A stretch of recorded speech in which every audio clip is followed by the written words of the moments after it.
শুনুন আমি একটা কথা বলি, বাইরন বিশ্বাস থেকে শুরু করে বিভিন্ন ক্ষেত্রে যখন দলবদল হয়েছে তৃণমূল সবাই উন্নয়নের নৌকায় উঠে পড়েছে, তৃণমূলকে অনেক নীতি নিয়ে প্রশ্ন করা হয়েছে। আচ্ছা, মৌসুম নূরকে পদত্যাগ করিয়েছে কংগ্রেস জয়েন করানোর আগে? আমি জিজ্ঞেস করতে চাই, হতে পারে 1 মাসে পদ্মা খালি হবে, হতে পারে আজ রাতে তুমি জানতে পারবে পদত্যাগ করেছে কিনা রাজ্য সভা। 10 দিন রেখে দিয়েছি না, কেন 10 দিন রেখে দিয়েছি?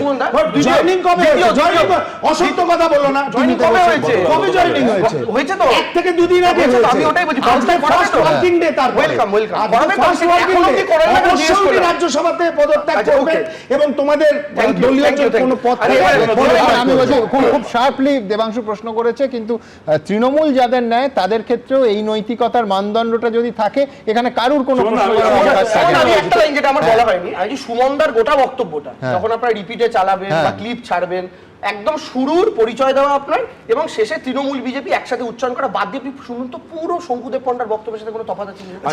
যে যে পয়েন্ট বিজেপি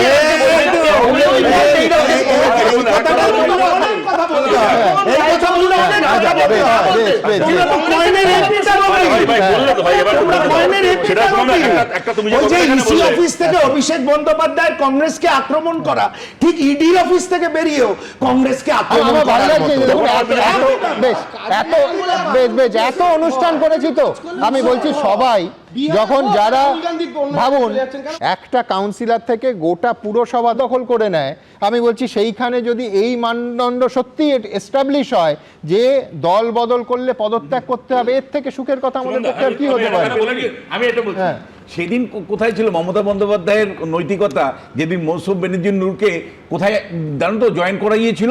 বিরলতম ঘটনা, মানে আমাদের হেডকোয়ার্টারে নবান্নতে দাঁড় করিয়ে দিয়ে ওখানে জয়েন করিয়েছিল, পতাকা দেওয়া হয়নি, এমন নৈতিকতা